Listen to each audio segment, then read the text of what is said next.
Et salut à tous les amis, c'est CryptoPartage, c'est un plaisir de vous retrouver pour cette vidéo d'analyse du 13 janvier 2022. J'espère que vous portez tous très bien. Du côté de la map crypto ce matin, ça va plutôt bien puisque vous le voyez à l'écran, on est globalement vraiment dans le vert avec pas mal d'altcoins aussi dans le vert foncé. Du côté du BTC, 43 800 $ à peu près au moment où je tourne la vidéo. C'est très intéressant ce qu'on est en train de faire sur le Bitcoin au niveau du court terme. On redevient haussier et ça, évidemment, c'est plutôt cool. Du côté de l'Ether, ça, on suit globalement le BTC. Peut-être même un rebond plus puissant que le Bitcoin. Il faudra vérifier sur la paire Ethereum contre Bitcoin. 3300 $ pour Ethereum. Et donc, comme je vous disais en intro, donc, les altcoins sont pas mal chaudes pour certaines. Vous voyez notamment Solana plus 9%, Luna 9%, ADA aussi plus 7%, le BNB plus 5%. Au cours de la vidéo, on va analyser le Litecoin qui est aussi dans le vert. Regardez ici, 140 $ plus 6%. Et la crypto UTK.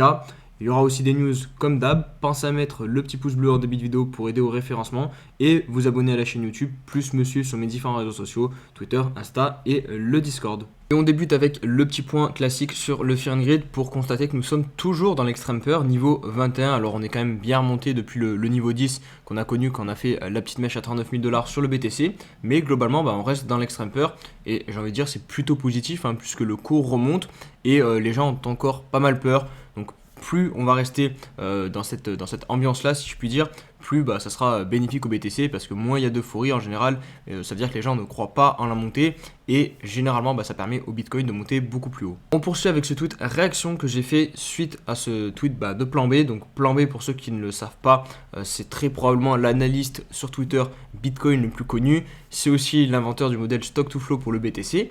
Et hier, donc, il a mis un petit tweet. Donc voilà, juste pour faire la parenthèse, c'est une personne qui est énormément suivie. Il a, vous le voyez ici, 1,7 million d'abonnés. Donc vraiment, je crois que c'est l'influenceur Twitter sur le Bitcoin qui est le plus suivi. Donc là, il nous dit que le rebond va être, il a mis The Bounce will be epic. Donc le rebond va être incroyable, va être énorme. Et globalement, il n'y a aucune analyse. Là, il a juste posé le graphique du BTC. Donc je trouve que ce genre de message, à première vue, vous me direz si je me trompe ou non. Mais moi, quand je lis ça, ça me réconforte, ça me fait plaisir. En gros, mon cerveau se dit t'inquiète, le BTC ça va forcément monter, ça va to the moon, c'est incroyable, t'inquiète pas. Et je pense que ce genre de tweet, c'est pas forcément ce qu'il y a de plus bénéfique, puisque il ne vous apporte rien hormis des émotions. Et les émotions, dans nos plans d'investissement, dans nos plans de trading, c'est pas forcément ce qu'on recherche. Je pense que c'est plus négatif que positif. Donc faites attention. Et puis surtout, deuxième point aussi, on ne sait pas qui est derrière ce compte, je crois. Et puis de toute façon, même si on le savait, on ne connaît pas son bac de Bitcoin, donc on ne sait pas ce que peut faire cette personne.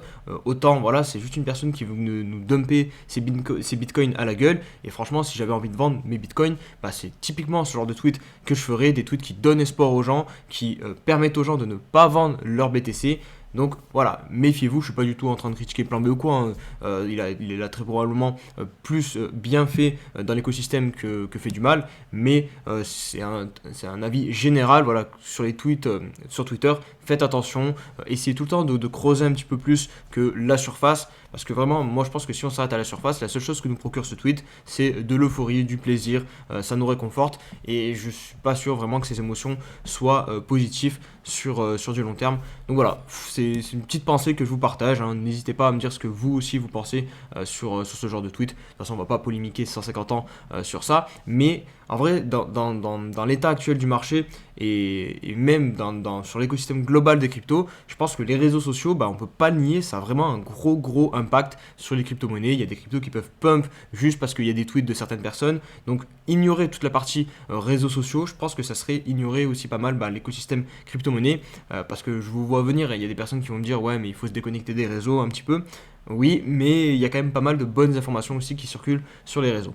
Allez, on revient maintenant sur un peu plus de concret, on passe aux news avec la première qui est peut-être la plus importante qui est tombée hier, donc c'est le chiffre de l'inflation US, je vous avais prévenu, on a 7% d'inflation aux US qui est le plus haut niveau atteint depuis 1982.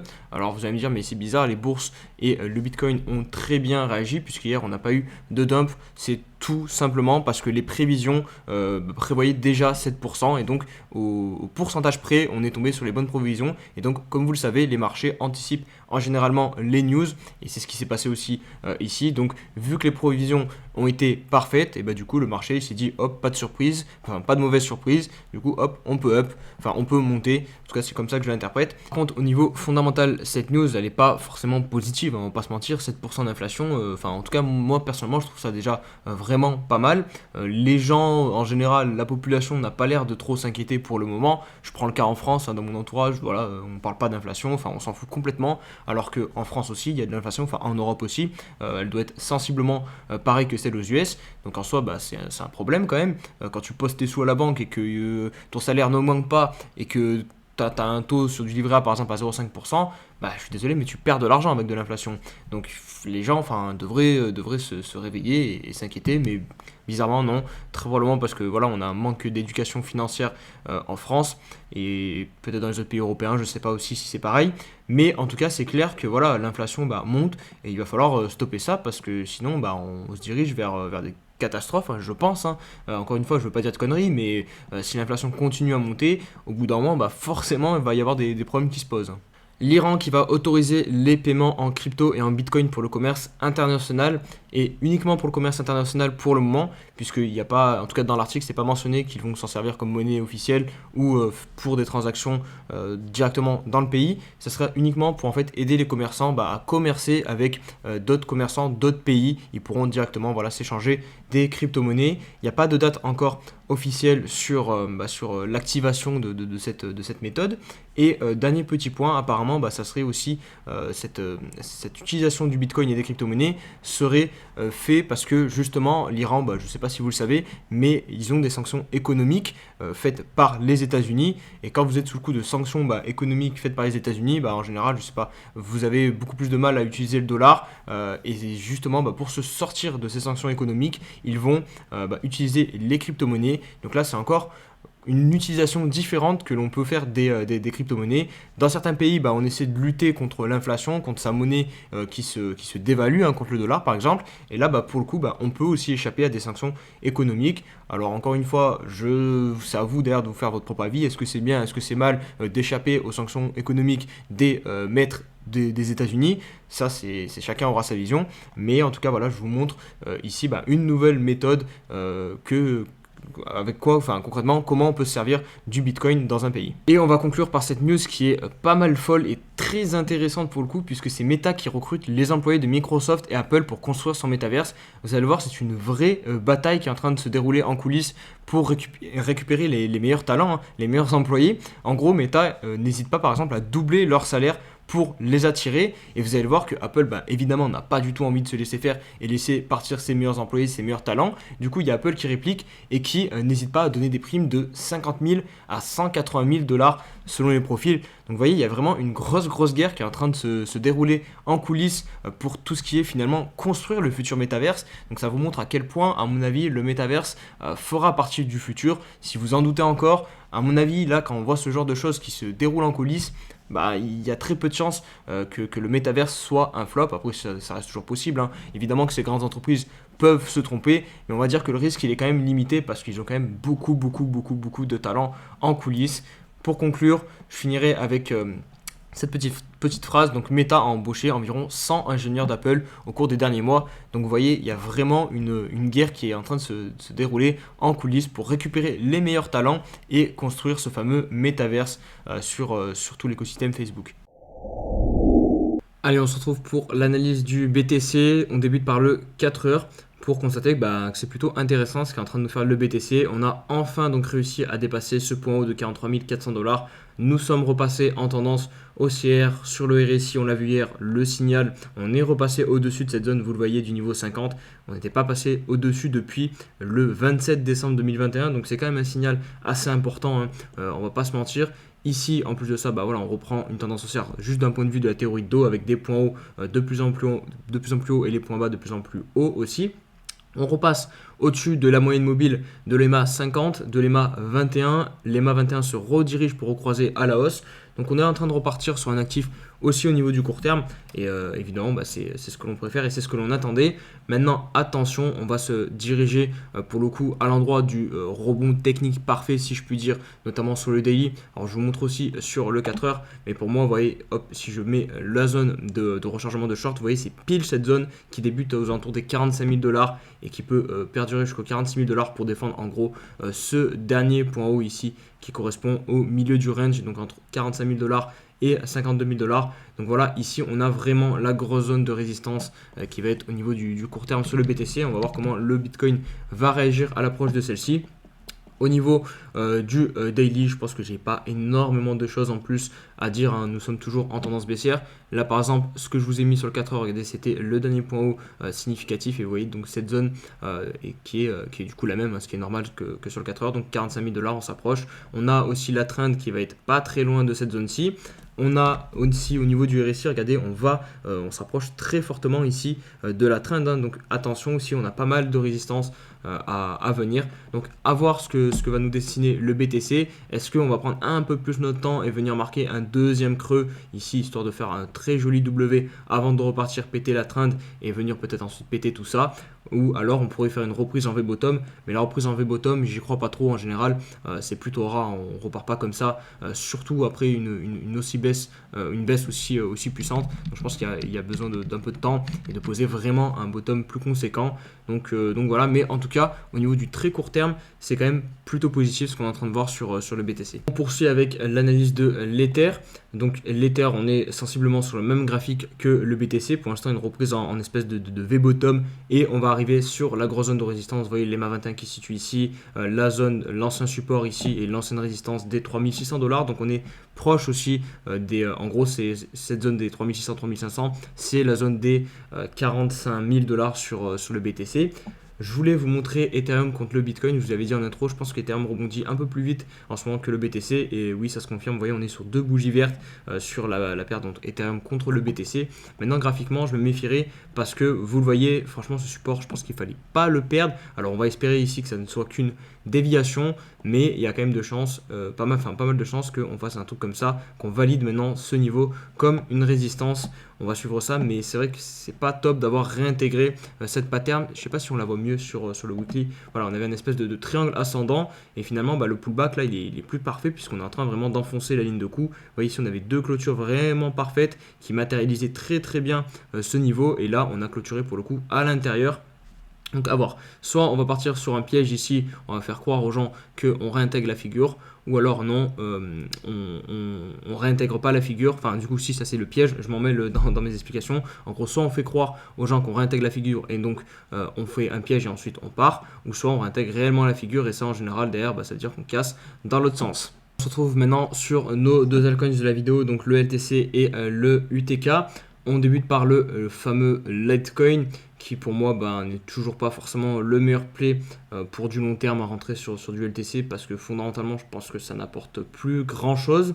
Après faites vos propres recherches, je ne vais pas revenir encore sur le fondamental. En tout cas techniquement pareil, c'est pas ce qu'il y a de plus joli. Alors cette pattern ici, cette figure, on retrouve sur beaucoup de cryptos, hein. Notamment si vous avez été présent hier sur le live sur Twitch, d'ailleurs n'hésitez pas à me follow sur Twitch si vous ne le faites pas encore.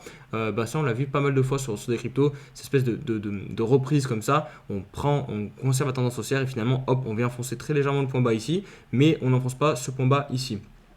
Donc en soi la localisation elle n'est pas dégueulasse hein, là pour entrer sur le Litecoin puisque vous avez une invalidation qui est pas très loin ici sur du weekly. Si je me mets sur le daily par contre on n'a aucun signe pour le moment d'une reprise haussière. On a encore une fois échoué à tenir ce niveau qui était assez pertinent. Regardez ici hop support, résistance, support et là on le travaille en tant que support et on aurait pu faire une très jolie figure ici de retournement, un W comme ça et repartir chercher le haut ici au niveau des 200 $. Ce n'est pas chose faite puisque vous le voyez ici on a cassé ce support et là on est en train de le backtester en tant que résistance.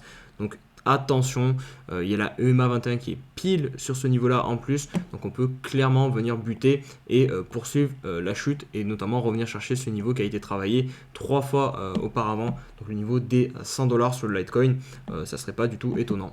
On va conclure avec le UTK.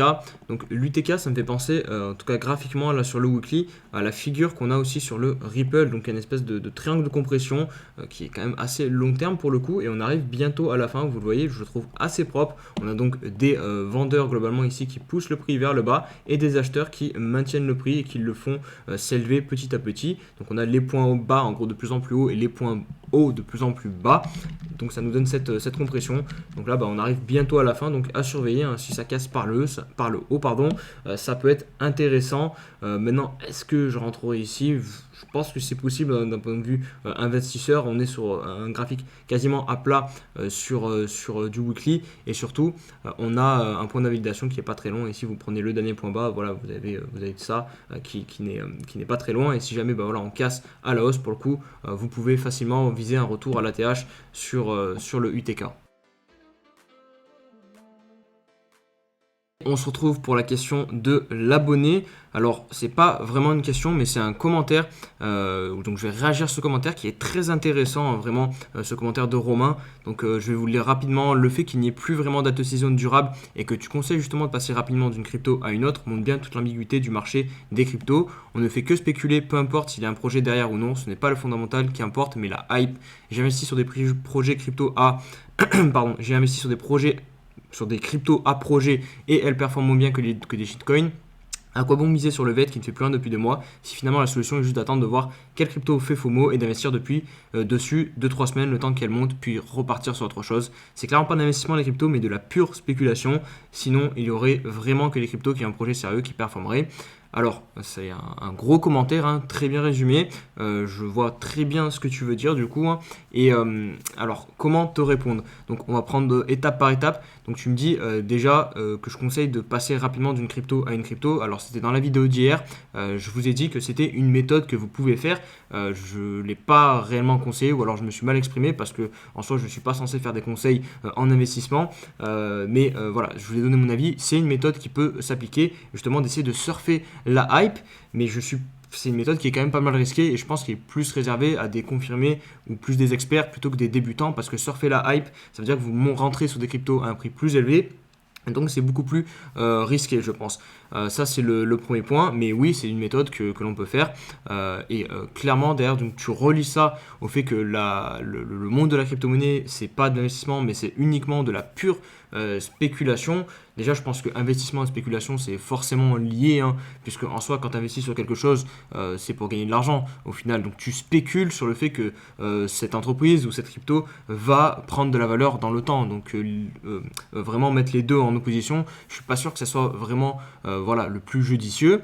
Après, je vois ce que tu veux dire sur le côté des projets sérieux qui ne performent pas directement, mais de toute façon, c'est vrai que sur ça, tu n'as pas tort et il faut bien comprendre que quand tu vas sur CoinMarketCap et que tu vois que le Dogecoin est 11e et le Shiba est 13 ou 14e, tu te doutes bien que voilà, il y a forcément un problème et que oui, il y a une énorme part de spéculation sur le marché et que c'est pas forcément les cryptos qui seront réellement utiles, qui auront une réelle utilité dans le futur, qui pour l'instant sont le mieux pricés. Enfin, ça dépend, hein. Tu prends Bitcoin et Ethereum par exemple, c'est quand même les deux cryptos les mieux pricés. Donc, c'est un tout, c'est un marché qui est très jeune, donc c'est normal que la spéculation soit très présente, mais je pense que forcément avec le temps, tout ça, ça va s'assainir. Et on va avoir des projets qui ne servent concrètement à rien, qui vont commencer à disparaître. Donc si tu as des projets crypto sur lesquels tu crois vraiment au fondamental, tu te dis vraiment ça va fonctionner dans le temps, je pense qu'il ne faut pas désespérer, il faut rester dessus, puisque forcément s'il y a une utilisation réelle et des clients réels qui commencent à arriver au fur et à mesure, je vois pas pourquoi son prix resterait éternellement bas et ne profiterait pas d'un pump. Donc voilà, je pense que j'ai réussi globalement à réagir, à bien répondre à ton commentaire, en tout cas à donner mon avis, ce que je pense. Évidemment, je peux me tromper. N'hésitez pas à me donner votre propre avis en commentaire, c'est un sujet très intéressant, je trouve. Et on va conclure la vidéo. J'espère que du coup la vidéo vous aura plu. Et si c'est le cas, comme d'hab, n'hésitez pas vraiment à mettre le petit pouce bleu et me rejoindre sur tous mes réseaux sociaux qui sont en barre de description. Et on se dit à demain pour une nouvelle vidéo. Allez, ciao ciao.